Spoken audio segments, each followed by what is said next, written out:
Hello, ഞാൻ വീണ്ടും എത്തിയിരിക്കുകയാണ് കേട്ടോ പുതിയ വിശേഷമായിട്ട്. ഇതെങ്ങോട്ടാണ് ഈ പോക്കെന്നല്ലേ പറഞ്ഞു തരാം. അപ്പോൾ പോകുന്ന വഴിയിൽ കഴിക്കാനാണ് കേട്ടോ ഈ മാങ്ങ ഓറഞ്ചൊക്കെ ഉണ്ടായിരുന്നത്. ഇങ്ങനെ അതൊക്കെ കഴിച്ചുകൊണ്ടുള്ള യാത്രയായിരുന്നു കേട്ടോ. പെട്ടെന്ന് തന്നെ നമ്മുടെ ലക്ഷ്യസ്ഥാനത്ത് എത്തിയിരിക്കുകയാണ്. ഇത് ഇവിടെ വന്നിട്ടുള്ളവർക്കാണെങ്കിൽ അറിയാൻ പറ്റും ഇത് ഏതാ സ്ഥലം എന്നുള്ളത്. അങ്ങനെ ഞങ്ങൾ ഇന്ന് എത്തിയിരിക്കുന്നത് ഞങ്ങളുടെ സാമ്പ്രാണിക്കൊടിയിലാണ് കേട്ടോ. ഒരുപാട് നാളത്തെ കാത്തിരിപ്പിന് ശേഷമാണ് കേട്ടോ എന്നെ ഈ സാമ്പ്രാണിക്കൊടിയിലേക്ക് കൊണ്ടുപോകുന്നത്. ശരിക്കും ഇക്ക കൊണ്ടുപോകാതല്ല, പല പല സാഹചര്യങ്ങൾ കൊണ്ട് നടക്കാതെ പോയ ഒരു യാത്രയാണ് കേട്ടോ ഇത്. പല പല സാഹചര്യങ്ങളെന്ന് പറഞ്ഞപ്പോൾ നിങ്ങൾ വിചാരിക്കുന്നുണ്ടാവും ഇതിന് മാത്രം എനിക്ക് എന്ത് സാഹചര്യമാണ്. വേറെ ഒന്നല്ല കേട്ടോ, ഒന്നെങ്കിൽ മോക്ക് വയ്യാണ്ടാവും, ഇല്ലെങ്കിൽ എനിക്ക്, അല്ലെങ്കിൽ ഇക്കാക്ക്. അങ്ങനെ ഒത്തിരി തവണ ആഗ്രഹിച്ചിട്ടും വരാൻ പറ്റാതിരുന്ന ഒരു സ്ഥലത്താണ് കേട്ടോ ഇന്ന് ഞങ്ങൾ എത്തിയിരിക്കുന്നത്. ഒരുപാട് ആഗ്രഹിച്ചത് കൊണ്ടായിരിക്കാം എനിക്കിവിടെ വന്നപ്പോൾ ഭയങ്കര സന്തോഷമായിരുന്നു കേട്ടോ.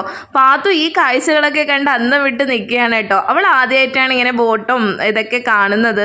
പിന്നെ എൻ്റെ ചാനൽ ആദ്യമായിട്ട് കാണുന്നവരാണെന്നുണ്ടെങ്കിൽ ഒന്ന് സബ്സ്ക്രൈബ് ചെയ്യണേ. നിങ്ങളുടെ സ്നേഹവും സപ്പോർട്ടും ഉണ്ടെങ്കിൽ മാത്രമേ എനിക്ക് വീണ്ടും വീഡിയോസ് ഇടാനുള്ള ഒരു താല്പര്യം ഉണ്ടാവുള്ളൂ കേട്ടോ. പിന്നെ ഈ വീഡിയോ ഇഷ്ടമായിട്ടുണ്ടെങ്കിൽ ലൈക്ക് ചെയ്യാനും മറക്കല്ലേ. പാത്തു എന്താണ് വെള്ളത്തിൽ ഇങ്ങനെ നോക്കുന്നതെന്നല്ലേ അവള് നോക്കുന്നത്? മീനുണ്ടോ, മീനെ കാണാൻ പറ്റുമോ എന്നൊക്കെയാണ് അവള് നോക്കിക്കൊണ്ടിരിക്കുന്നത് കേട്ടോ. ഞങ്ങൾ ചെന്നപാടെ ടിക്കറ്റ് എടുക്കാൻ പോയിട്ടില്ലായിരുന്നു. ഈ ഒരു വ്യൂവും കാര്യങ്ങളൊക്കെ കണ്ട് ഫോട്ടോയൊക്കെ എടുത്തതിന് ശേഷമാണ് കേട്ടോ ഞങ്ങൾ ടിക്കറ്റൊക്കെ എടുത്തിട്ടുണ്ടായിരുന്നത്. ഞങ്ങളിവിടെ ഇരിക്കുമ്പോൾ തന്നെ കായലിൻ്റെ നടുക്കുണ്ടായിരുന്ന ആളുകളെയൊക്കെ ഇങ്ങനെ ബോട്ടിൽ കൊണ്ടുവന്ന് ഇവിടെ ആക്കി കൊടുക്കുന്നുണ്ടായിരുന്നേ. പിന്നെ ഇവിടെ നിന്നാണ് കേട്ടോ കൊണ്ടുപോകുന്നതും.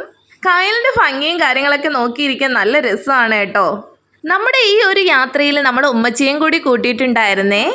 ഈ ഒരു വീഡിയോയിൽ തന്നെ നമ്മുടെ സാമ്പ്രാണിക്കൊടിയിലെ എല്ലാ വിശേഷങ്ങളും പറഞ്ഞു തീർക്കാൻ കഴിയില്ല കേട്ടോ.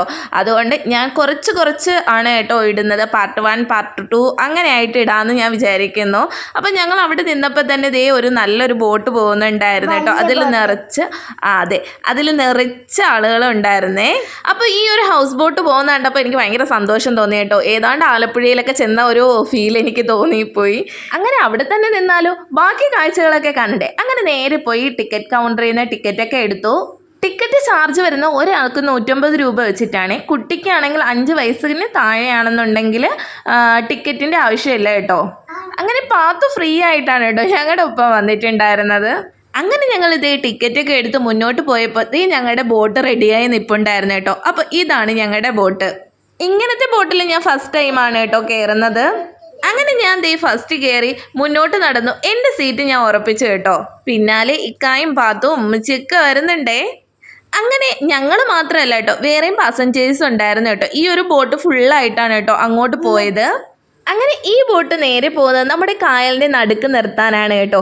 ഞാൻ ബോട്ടിൽ കയറി ഉടനെ വെള്ളത്തിലൊക്കെ കൈയിട്ട് കേട്ടോ. എനിക്കാണെങ്കിൽ മുകളിൽ നിന്നപ്പോൾ തന്നെ വെള്ളത്തിൽ തൊട്ടോളാൻ വയ്യാതിരിക്കുകയായിരുന്നു കേട്ടോ. വെള്ളത്തിൽ കളിക്കാനൊക്കെ നല്ല തോന്നുന്നുണ്ടായിരുന്നേ. അങ്ങനെ ഞങ്ങളുടെ ബോട്ട് പോവുകയാണ് കേട്ടോ. പാത്തുവും പാപ്പിയും ഒരിടത്താണ് കേട്ടോ ഇരുന്നിട്ടുണ്ടായിരുന്നത്. അപ്പോൾ ഇനിയും കൂടുതൽ വീഡിയോസുമായിട്ട് ഞാൻ വീണ്ടും വരുന്നതാണ്. പാർട്ട് 2 സാമ്പ്രാണിക്കൊടിയുടെ ഫുൾ വിശേഷങ്ങളുമായിട്ട് എത്തുന്നതാണ്. ഈ വീഡിയോ ഇഷ്ടമായ ലൈക്ക്, ഷെയർ, സബ്സ്ക്രൈബും ചെയ്യണം.